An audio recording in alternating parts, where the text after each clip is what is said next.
is to win gold, but ang bigger goal ko is the Philippines to win gold. Dapat mayroon kang puso at buo ang isip mo sa laro. Ibibigay mo talaga yung best mo sa Pilipinas. Iba kasi yung feeling ko ngayon na parang maganda yung chance ng Philippines.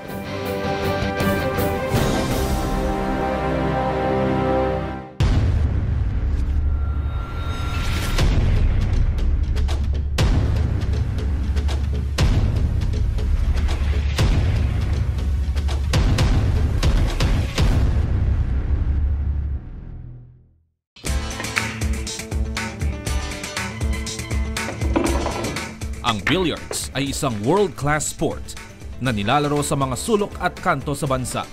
Umaga, hapon at gabi, puno ng mga parokyano ang mga billiard centers, mapa high-class man o street corner shop.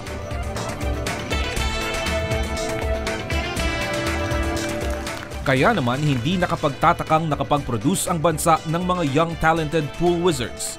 Kabilang narito sina 2015 SEA Games gold medalist Cheska Sentro at silver medal winner Rubilen Amit na kapwa tutumbok sa women's 9-ball event sa Kuala Lumpur meet ngayong buwan. I believe that we are prepared, and kami naman all year round we prepare because we also have private tournaments wherein we join as not part of the national what do you call it, the government sanctioned games. Like we have our world tournaments also.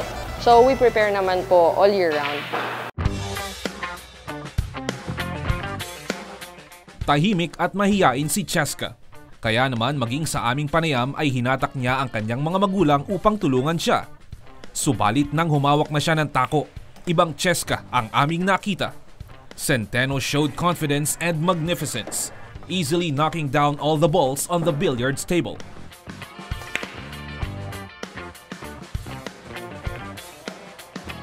Actually, sa totoo lang, believe nga ako dito sa kakampi ko kay Cheska. Because when she plays, parang wala lang. It's really a game for her. It's really just having fun.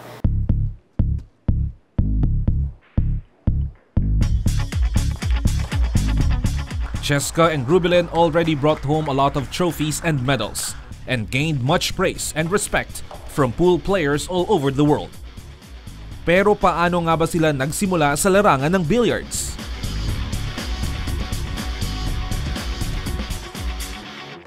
Taga Sambuanga kami.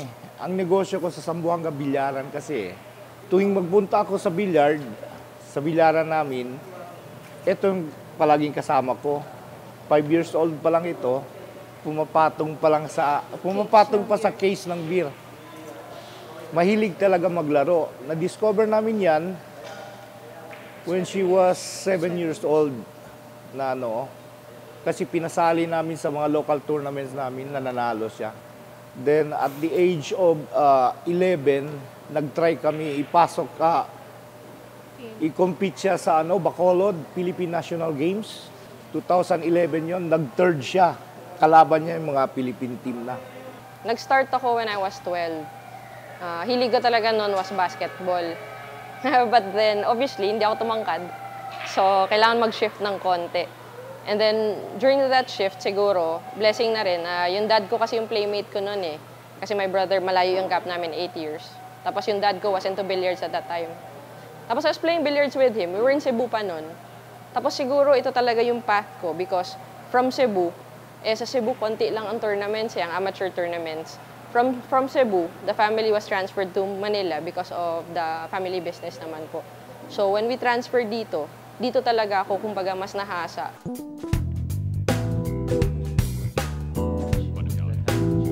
Idolo ni Cheska at Rubilen si Pinoy pool great Efren Bata Reyes, isa sa mga pinaka-exciting na bilyarista sa buong planeta. Bukod pa rito, nagsilbing inspirasyon ng dalawa ang rags to riches experience ng tinaguriang The Magician na naluklok na sa International Billiards Hall of Fame. Si Efren Bata po, ang idolo niya.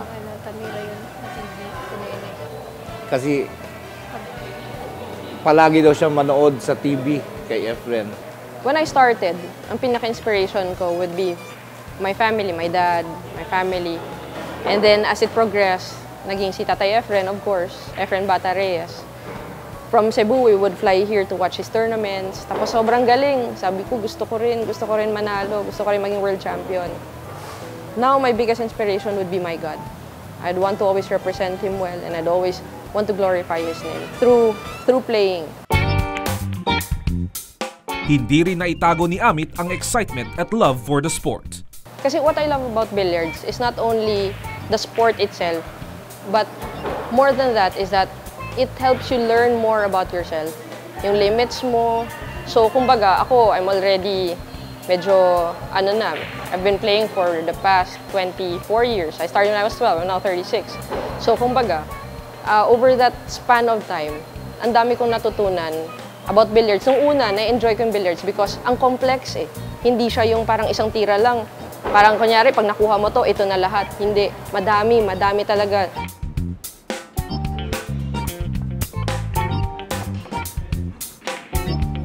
Stroke, the spin, everything, ang daming factors. So, nakaka-excite because ang daming challenges. At the same time, pag naisip mo na, huli ko na, alam ko na what to do on the billiard table. But then, there comes yourself. Pag kunyari, during tournaments, yung pressure, yung mental toughness mo, everything comes into play. You learn more. You learn more about yourself. You learn more about the game.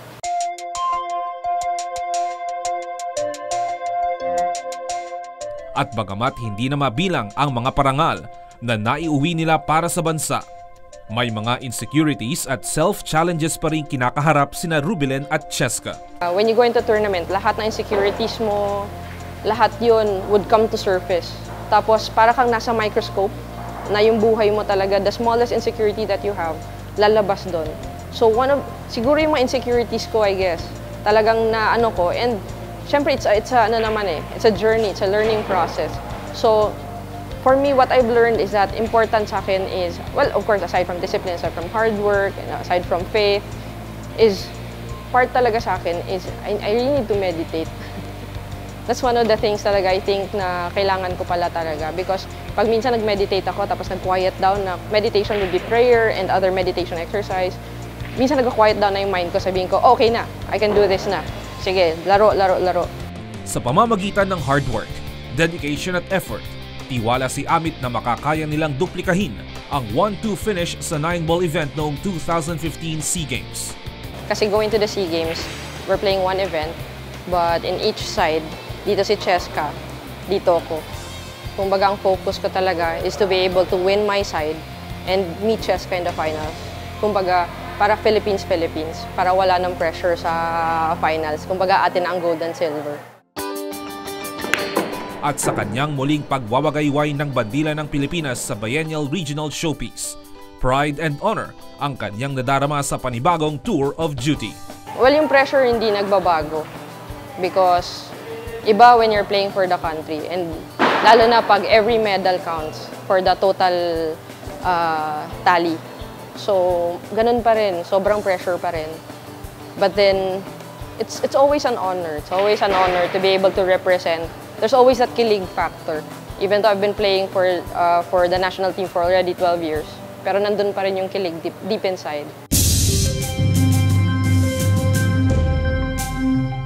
With determination, persistence, and perseverance, Cheska Centeno and Rubilen Amit vow to do everything they can as they both go for the glory and the gold.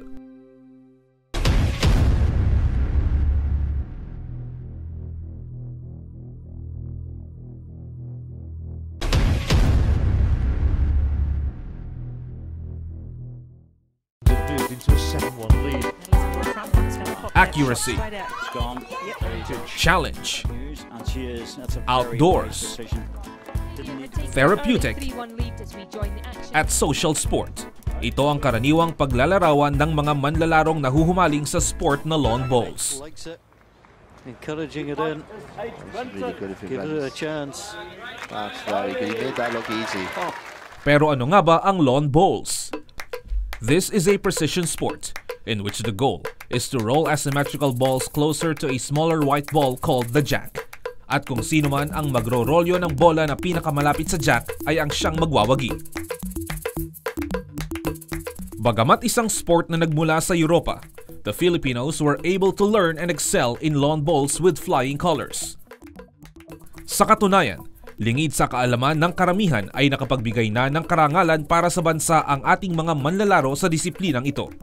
Isa na rito si Ronald Lissing na nakasungkit ng gold medal sa Manila Sea Games noong 2005. Proud na proud ako na ako isang Pilipino na dahil isa akong atletang Pilipino na magbibigay ng karangalan sa Pilipinas na maipagmamalaki natin sa ibang bansa. Huling napabilang sa SEA Games noong 2007 Thailand meet. Excited na ang Lawn Bowls national team para sa kanilang comeback stint. Eksaktong isang dekada na ang nakalipas. Keeping their eyes on the prize, they incessantly train day in and day out. Umaasa para sa isang matagumpay na kampanya sa Biennial Regional Showpiece. We're training almost every day. Like we do the drills in the training with the Lawn Bowls team doing the game. Monday, Wednesday, Friday for 3 to 4 hours. And pag Tuesday naman saka Thursday, nagja-jogging kami, stamina training, minsan kami hiking for the preparation. Talagang puspusan paghahanda namin, rain or shine yan. Wala kaming pinipiling time kasi sa Malaysia, alam naman natin talagang umuulan doon. Lalo na pagdating ng hapon. So may encounter natin ang ulan doon. The national team also promises to bring home the much-coveted gold medal. Lalo pat naging maganda ang resulta ng kanilang test match sa Malaysia. Palagay ko magiging successful kami this time kasi mga player natin, mga bihasa na. Kumpara dati nung 2007, yung mga ibang player namin, mga baguhan pa. Pero ngayon, mga sanay na makipaglaban sa ibang bansa yung mga player natin. Lalo na yung mga girls, talagang kung saan mga tournament pumupunta. So palagay ko, mas malakas kami ngayon kaysa sa dati. Actually, it's only 4 days para SEA Games tournament. Test match po yun ng lahat na bansa. Nalaman namin na may pre-SEA Game test. Sabi ko, kailangan natin pumunta doon. Kailangan natin mag-practice. Matry natin yung surface nila para at least if we want a chance to get the gold, kasi talagang gold yung namin, yung vision at saka yung dream namin, kailangan natin pumunta doon. At bagamat aminado sila na mas superior ang training facilities at services abroad kumpara dito sa Pilipinas, hindi pa rin pinanghinaan ng loob ang pambansang koponan.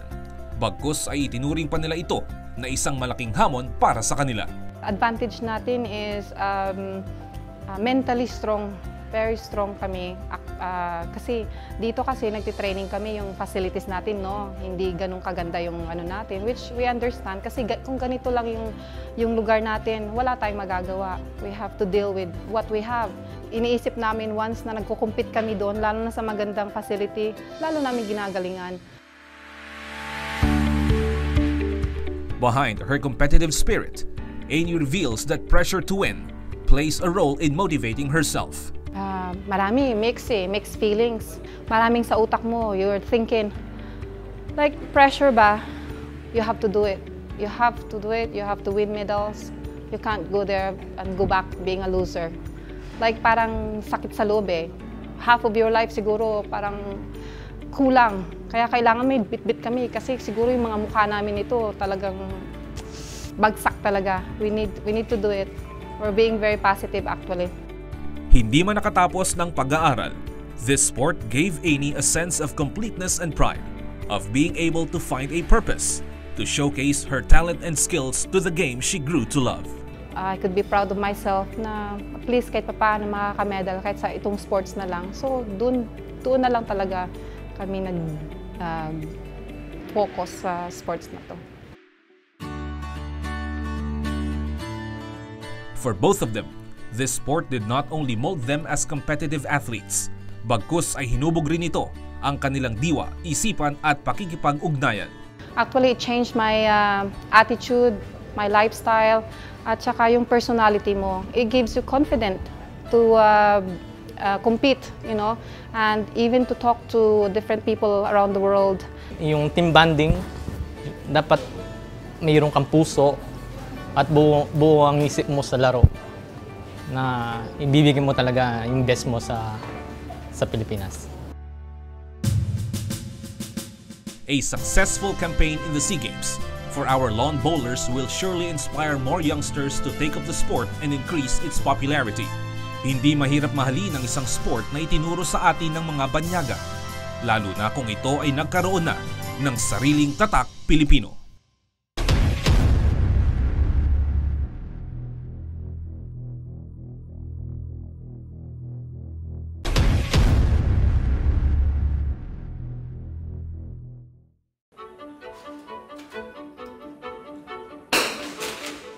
Talas ng mata, husay sa pag-asinta.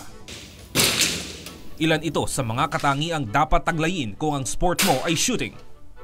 In the upcoming 29th Southeast Asian Games, shooters Amparo Acuña and Jason Valdez will don the colors of the country, hoping that one or even both of them would be able to end the country's medal drought in the sport. Nathaniel Padilla was the last Filipino shooter to win gold in 2009. 100% kami ngayon maglalaro. Yung chances, malakas yung chances namin. Lalo sa rifle team. Rifle, pistol, and then shotgun team. Malakas naman kami lahat actually.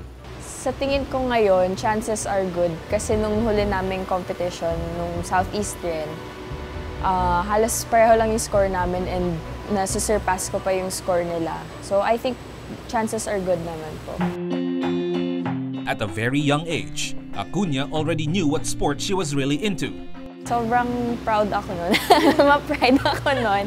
Kasi kahit kandong-kandong lang ako, kasi mababa yung upuan, tapos maliit pa ako. Kahit kandong-kandong lang ako nun, ang mga kalaban ko nun, mga sundalo. Tapos ang target namin nun, bottles na parang glass bottles. Tapos sa malayo, mga 100 meters, gano'n, 50 meters. Tapos, yung mga sundalo daw, hindi daw nila mabaril-baril yung mga bote. Tapos ako, pinaupo ako ng tito ko. Tito ko pa yung nagpa-try sa akin nun. Tapos nakita nila, isa-isa kong pinapatumba yung bote. Tapos doon ko na nalaman na, ay, gusto ko talaga ng shooting. Hindi man ganun kapamilyar ang iba sa sport na shooting, marami pa ring sumusuporta dito including her family and friends. Kung community, alam na ng school ko, alam na rin ng mga friends ko. Pero, ewan ko, for me, parang medyo mahirap rin i-explain pag sabihin, anong sport mo? Shooting. Ay, anong shooting? Una iisipin nila, basketball. Hindi, rifle, baril. Ay, tapos, syempre, may yan. Ay, mahirap to galitin, mahirap to asarin, gano'n. Pero okay naman yung reaction nila towards shooting. And through time naman na-explain ka naman kung paano and na-witness naman nila how things go sa shooting.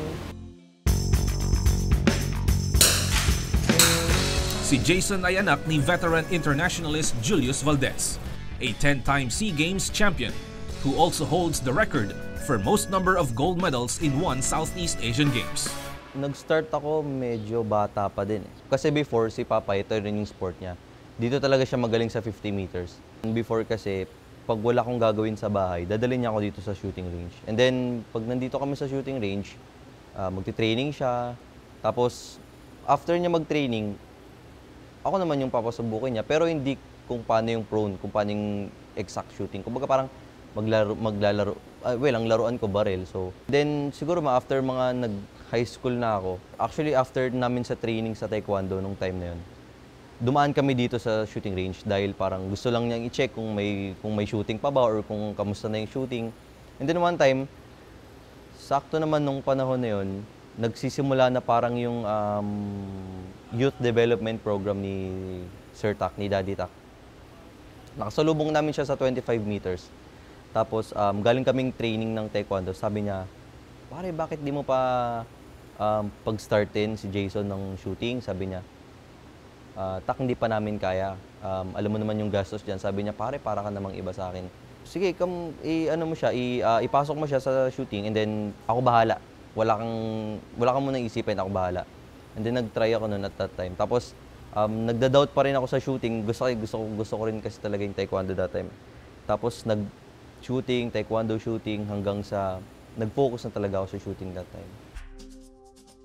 In 2015, Jason won his first medal in the men's 10-meter air rifle after 3 years of joining the SEA Games. Pinaka-memorable sa akin yung unang medal ko sa SEA Games, yung sa Singapore. Kasi qualification namin, nag-brown out nun eh. Nag-brown out, so nag-stop kami lahat. Well, nagulat kami dahil syempre big event yung nilalaro namin tapos biglang nag-brown out. So under pressure din ako nun kasi parang nasa number 1 placing yata ako nun or parang ganun. So hindi ko lang masyadong maalala pero yung mga simple breaks na ganun kasi yung mga biglang boom, nandun na. Okay na, game na. Talagang tuloy-tuloy na yung competition. Hanggang sa hindi na ako nawala sa 3rd place. Qualification hanggang sa finals. Tuloy-tuloy lang ako. Hindi ako consistent, hindi ako natanggal sa number 3 place. So yun yung isa sa mga memorable. Like any other athlete, Valdez has his family as his source of inspiration. Family ko. Tsaka si kuya. Kasi meron akong competition before. Local lang naman siya. Kumbaga parang down na ako. Nakita ko si Papa na parang, kaya mo yan, sige lang, kaya mo lang yan. Parang sige tuloy mo lang. Tapos yung kuya ko na parang nag-thumbs up siya sa akin. Kumbaga parang gusto ko nang umiyak nung panahon na yun kasi parang siya yung nagbigay ng lakas ng loob na parang sige lang, tuloy mo lang, kaya mo yan. Nung panahon na yun, kumbaga parang hanggang ngayon kasi yun din yung parang naging motivation kay si kuya, na Papa, na parang bakit kayo hinto? Nandyan ka na. Sabi nila parang si kuya medyo nakakaintindi siya pero parang sinasabi lang niya, sige lang, kaya mo yan. Kaya mo yan. Parang ganun lang yung lagi niyang sinasabi. Ganun din si Papa sa akin. Si Mama ganun din. Mga tita, mga tito ko. Kumbaga sila yung sobrang humahawak ng likod ko na parang, bakit ngayon pa? Bakit ngayon pa na talagang saglit kayang-kaya mo na yan eh.